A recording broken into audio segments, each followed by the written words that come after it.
Welcome to the Her Story Circle podcast, the podcast that brings you the extraordinary tales of everyday women who are changing the world.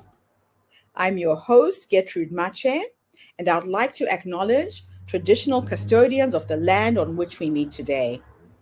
I also like to pay my respects to elders, past, present, and emerging. Every week, we dive into the lives, challenges, and triumphs of women from all four corners of the globe. We're here to inspire, enlighten, and connect, sharing stories that uplift and empower. So grab a cup of coffee, settle in, and join us as we explore the incredible journeys of women shaping our future. This is Her Story, where every woman's voice matters. Hello, everybody, and welcome back to the Her Story Circle. This is Gertrude Mache here in beautiful Melbourne, Australia. And today I am graced with the presence of yet another intriguing woman. Welcome, welcome, welcome to our tribe. Please tell everybody your full name, where you're based, and share your story with us today.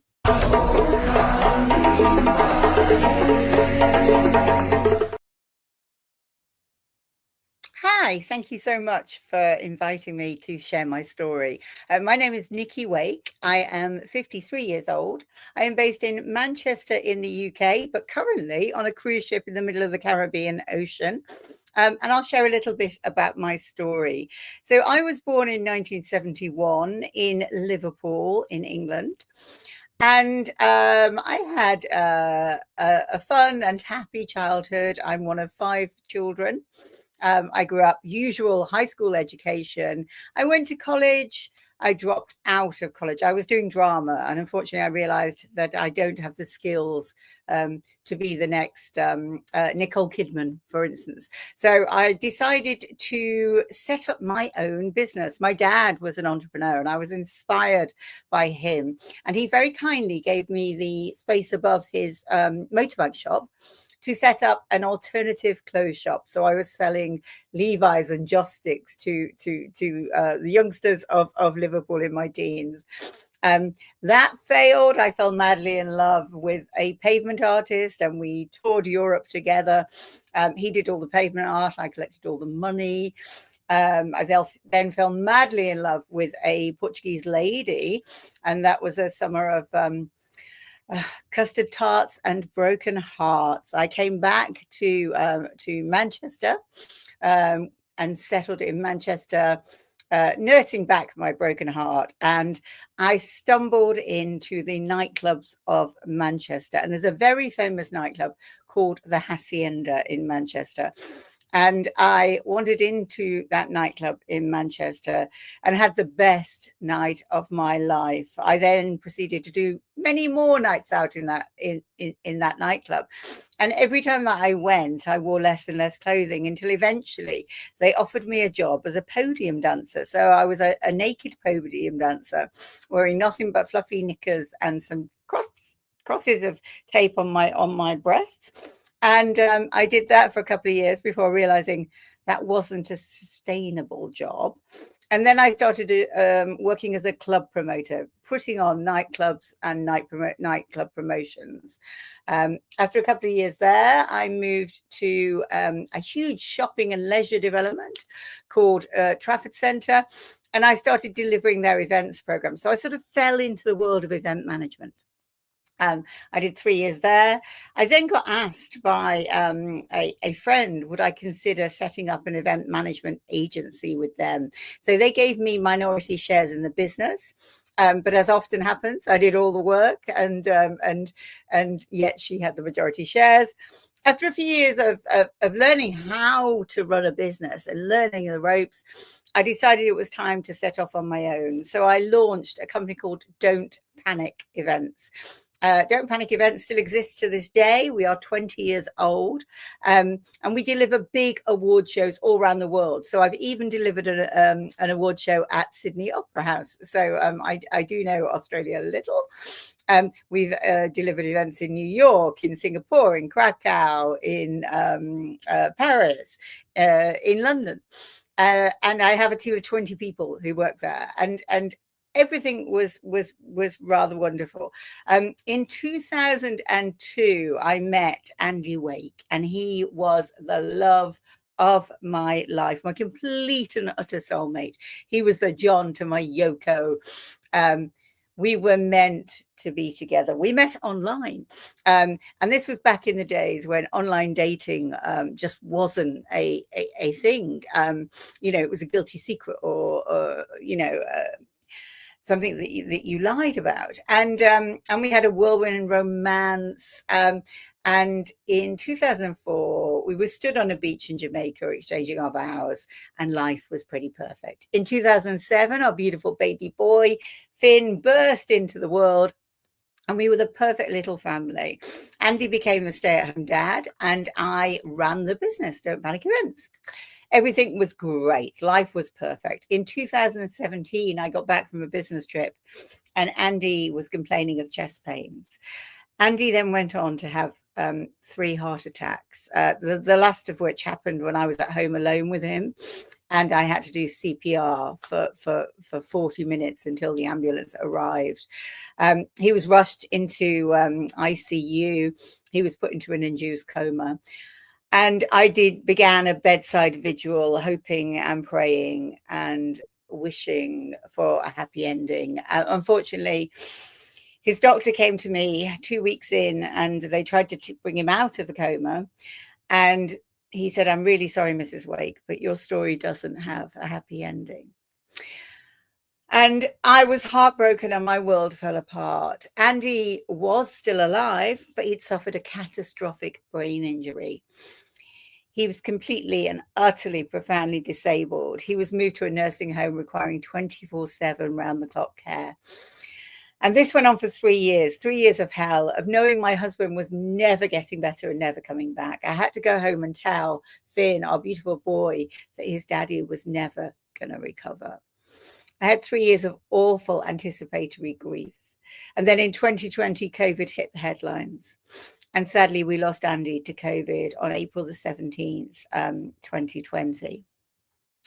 And my world fell apart again. And I became a widow, this new status that nobody wants. I was in the throes of grief. I struggled with the huge shift in my world. I drowned my sorrows in red wine. The world was in lockdown. I couldn't see friends. I couldn't see family. I couldn't hug my dad. It was the deepest and darkest and worst of times. Eventually, lockdown lifted. I actually did lots of counseling. I took lots of counseling, and they signposted me to an amazing charity called Widowed and Young. And Widowed and Young organize events. So I threw myself in a voluntary capacity into organizing events, because that I could do, that I knew, that I could grasp a handle of. And at these events, people often talked about, have you thought about a chapter 2? And by that, in widow circles, chapter 2 means your next significant relationship. And it's like an emotional shorthand, if you like. And so that got me thinking. And I thought, it is time. After 2 years, I should think about dating again. So I went online and I went on Tinder. And oh my goodness, online dating had changed. It was like the Wild West. It was full of rude pictures and married men. And I thought, there has to be a better way. And I thought, what I really need is a widower, someone who understands what I've been through, someone who understands how hard it is to put yourself back out there. And so I went online to find an app for widows and widowers, and there wasn't one. And so I thought, oh my goodness, there's an opportunity. I'm an entrepreneur. So what did I do? I went out and I raised some money, and I established chapter2dating.app. Now that app is now live in the UK, in the US, in Australia, and in Canada. And we have over 16,000 members. And we have had 4 marriages, about 22 engagements, I think, at last count. Sadly, none of which for me. I'm still searching for my chapter 2, but I live in hope.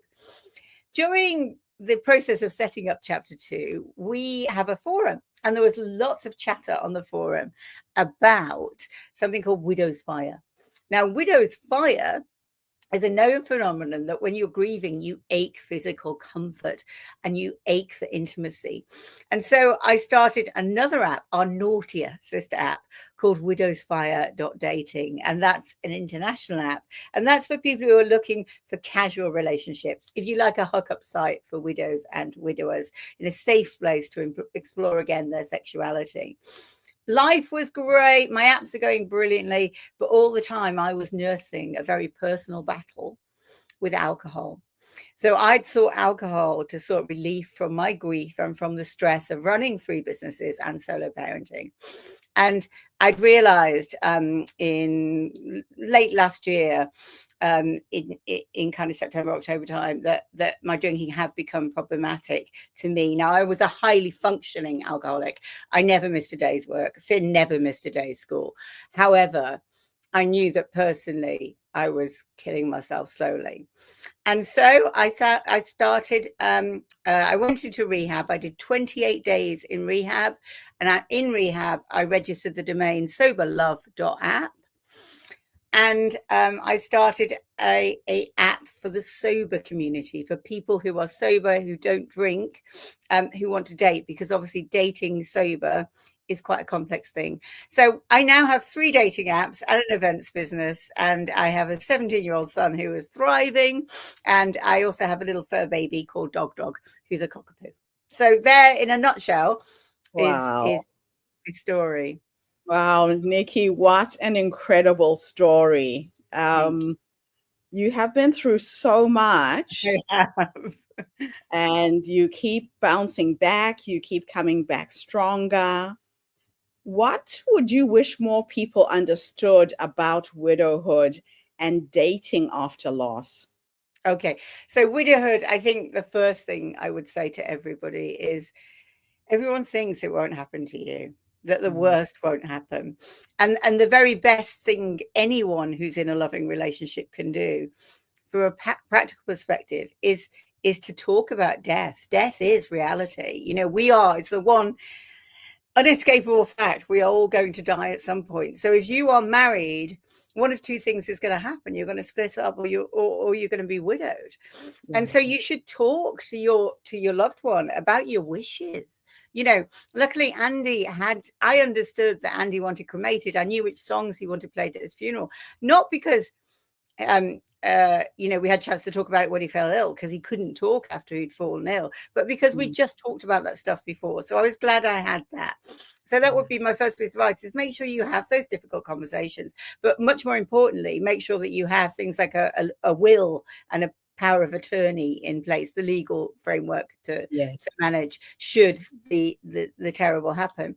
I think also to be aware that people are widowed much younger than you think. So our membership for chapter 2, I think from memory, something like 40% of widows are sort of 40 to 55 on our membership. So that's quite young to be widowed. Young, you know, people are widowed much younger than we think. And to understand that it is absolutely right to want and to consider a chapter 2, and to think that you can have a chapter 2. You know, there should be no judgment. I know that Andy would have wanted me to be happy and would want me to continue with life in the best way that I find possible, to honor his memory. And you know, I'm grateful to have loved. And the price you pay for love, the price you pay for love is grief. And there's no time scales on grief, and there's no time scales on moving forward, because as widows, we don't move on, we move forward. Yeah. Now, can you share a story that reflects the impact your platforms have had on someone's life? Yeah, absolutely. There was a wonderful couple, Amy and Owen, who met through our platform. Amy, very young widow, in her late 30s at most. Her partner was a little older than her. She very sadly lost him to to a disease, and she joined the platform. She was on the platform for probably 3, 4, 5 months, I think, and met her new partner. They fell head over heels in love, and I saw that. It was so beautiful. I could see their relationship. I became Facebook friends with her. I become, I'm friends with a lot of my members now. My army of widow warriors that I look after like a mother hen, and that they are now engaged. I mean, and they set a date for a marriage. I keep hinting that I look fabulous in peach and I'd make a wonderful bridesmaid, but they're yet to invite me. But yeah, so that, we've taken someone whose life was devastated by tragedy and managed to show them that there is hope and there is joy in a future. It might not be the future that they planned, but they can find hope and joy moving forward. So yeah, I think we've, I think I change lives on a daily basis. And I honestly, I cherish my role as sort of Cupid to the widow community, and now also to the sober community, which is another community that wrestle terribly with dating. I seem to create businesses out of life problems. So I'm not quite sure what my next one is. Probably a dating app for workaholics, because I think that's what I do. Is I throw all this passion and energy in but I find a great sense of comfort and purpose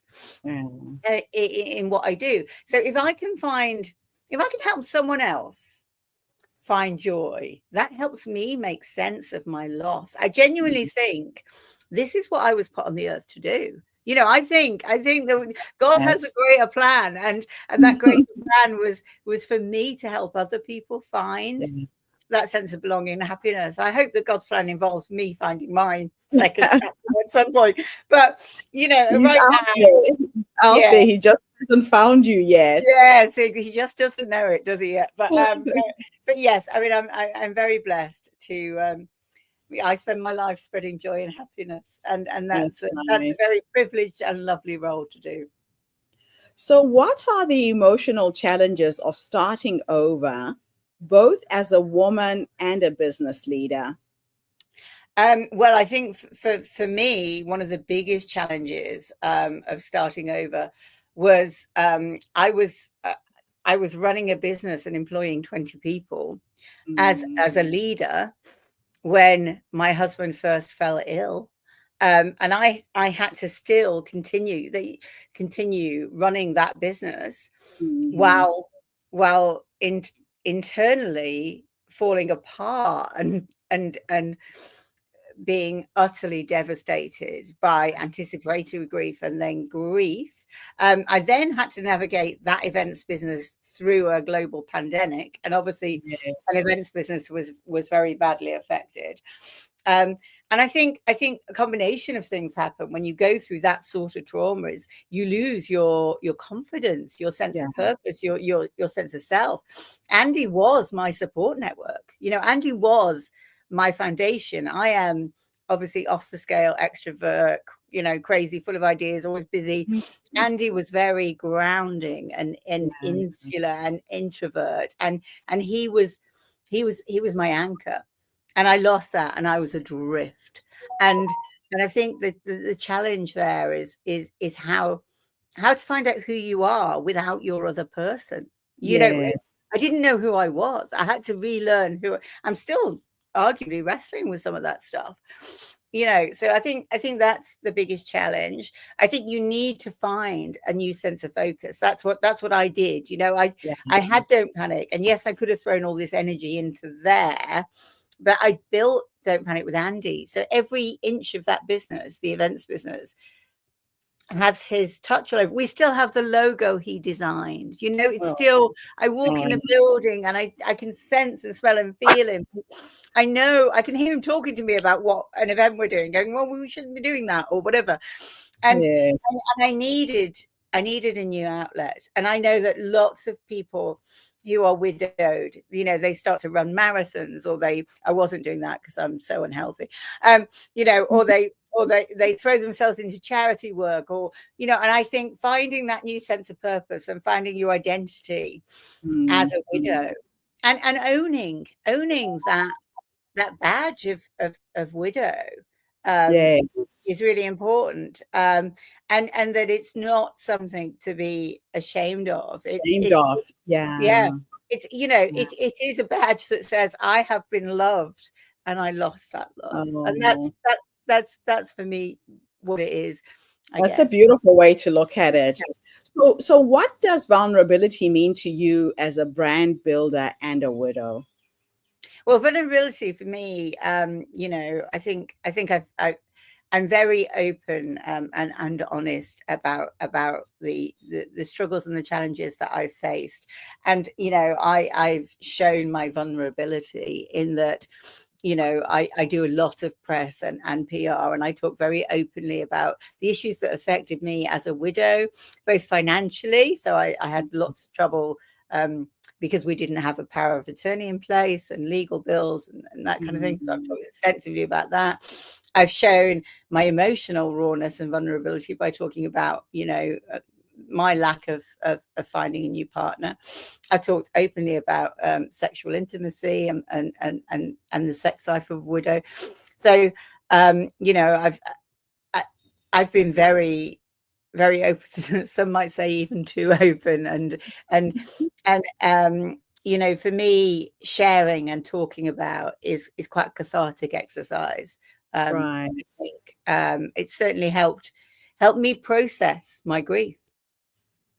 Yeah, it's interesting the different coping mechanisms and tools one has to develop along the Yes. way. So why do Mhm. you think there is a stigma around widows dating again? Yeah, I mean, I think there definitely is, and you know, the question we always get asked is, you know, when's it the right time? And the answer is there Mhm. isn't a right time. You know, Yeah. the time is when it feels right for you. And I think society are quick to judge. You know, the problem with the kind of idea and the concept of dating again is that you have two camps of people. There'll be people who are like, you know, it's time that she did move on. You know, it really is. She needs to move Yes. forward. And then other people will be like, well, that's way too quick, isn't it? You know, I mean, he's They're barely in the ground, you judgmental. know. Yeah. So Yeah. I think that kind of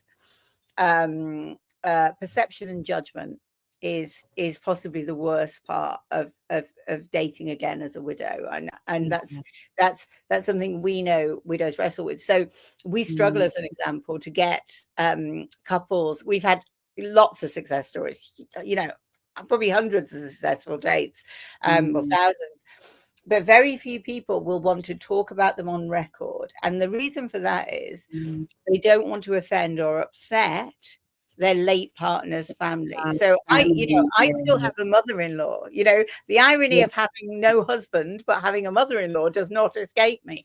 You know, Yeah. and I don't want to upset her. So Yeah. I think a lot of the problem is around the perception of you dating again. You know, we Yeah. will never, Andy will never be replaced. There is only one Andy. There will only ever be one Andy.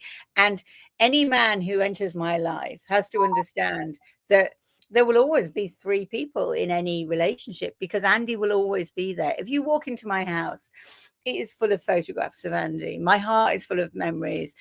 You know, me and Finn talk about Andy every day of the year. And it takes a Mm. big person to deal with that. And that's why I believe that widows and widowers are uniquely placed to understand each other, because Yes. because they do understand. You know, I know widows and widowers who've remarried into their new relationships, and they've honored their late partners at their wedding. You know, so there were places set for the partner, or those photographs, or, you know, Yes. they're mentioned in speeches, and and you know, you know, when widows and widowers date, they recognize each other's significant dates, the anniversaries, the milestones. Um, Yeah. you know, and I think that sense, until you've been widowed, until you have lost the love of your life through no fault or choice of your own, and very often very suddenly, then you cannot understand the impact that has on you, because it changes everything about you. You know, it made me question every single part of my being, and it also makes me behave in a very different way. You know, I live for the moment because I know that life can and does change in a heartbeat. Fleeting. That's why I'm on my second cruise already this year, and it's only May. You know, it's live for the moment, embrace every second, tell people you love them, because you just don't know what's around the corner. And yeah, the only other thing I would say is that you know, life can move forward. It may not be the life you planned, but it will.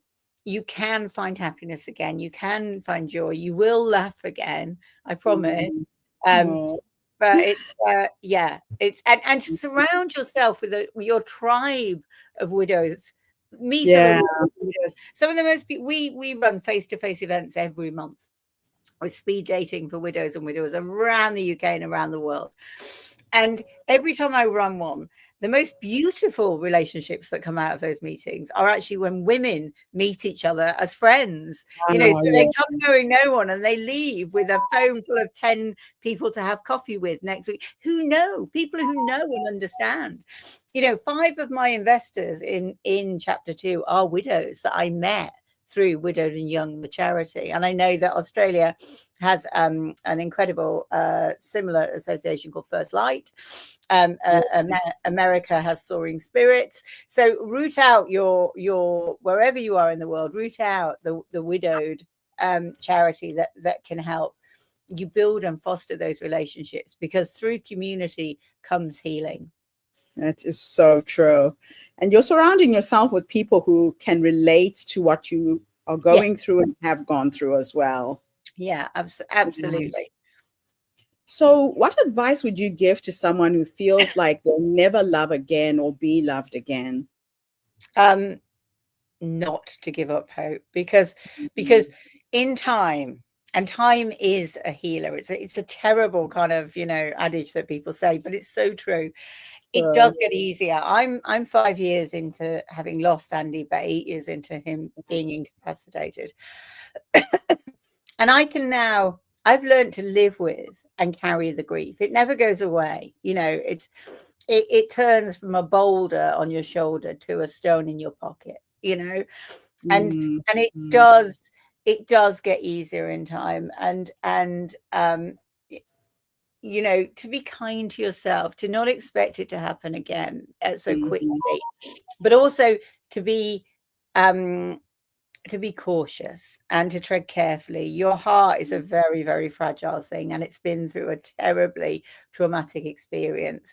And I think very often I see this with newly widowed people, is they almost rush a bit too quickly into that first relationship, because you so desperately want to find the same joy and love. And I think it's helpful not to try and compare your late partner with a new partner. You know, I think I deliberately date very different men to people who look like Andy, because I don't want those comparisons. So tread carefully, be aware of how fragile you are, go slowly, be open, be honest, talk, and make sure that somebody you're dating is in a similar journey to you. Ideally, if you've been widowed 2 years, it would be great if you could meet someone who's been widowed 2 to 5 years. You don't want to meet someone who's newly widowed, because you can then start reliving that grief. Tread carefully, because unfortunately, widows by our definition are a bit broken. And if you put 2 very broken people together, that can be dangerous. So don't be afraid. You know, what you are craving is joy and physical comfort, possibly. In which case, embrace your widow's fire and have some no strings attached fun without judgment, you know, rather than going headlong into a passionate relationship. But yeah, you know, we do lots of blog posts, and there's loads of resources on our website, chapter2dating.app.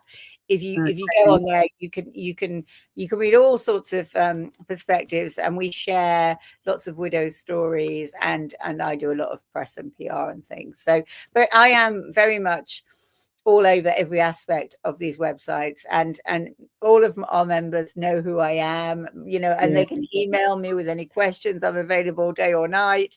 I work across 4 different time zones. So yeah, we are here to help each other, the sisterhood and brotherhood of widowhood. There's great strength in that community. Nikki, thank you so much for everything you're doing and giving people a second chance in love. I believe in love. I believe my person is out there looking for me as much as I'm looking for him. So thank you for creating this platform. My pleasure. Absolutely. And thank you for such an inspirational podcast. Really, really honored and thrilled to be part of it. So thank you for having me. And thank you to everybody who tuned in today. The Her Story Circle is not just a podcast. We're a social impact movement that brings you the stories and voices of women from all over the world. We share our stories to uplift you, inspire you, energize you, but most importantly, to help take you from where you are now to where you're trying to go. So if you know someone who is widowed, who is struggling, who's looking for help, go onto Nikki's website. I've shared it in the notes of this podcast.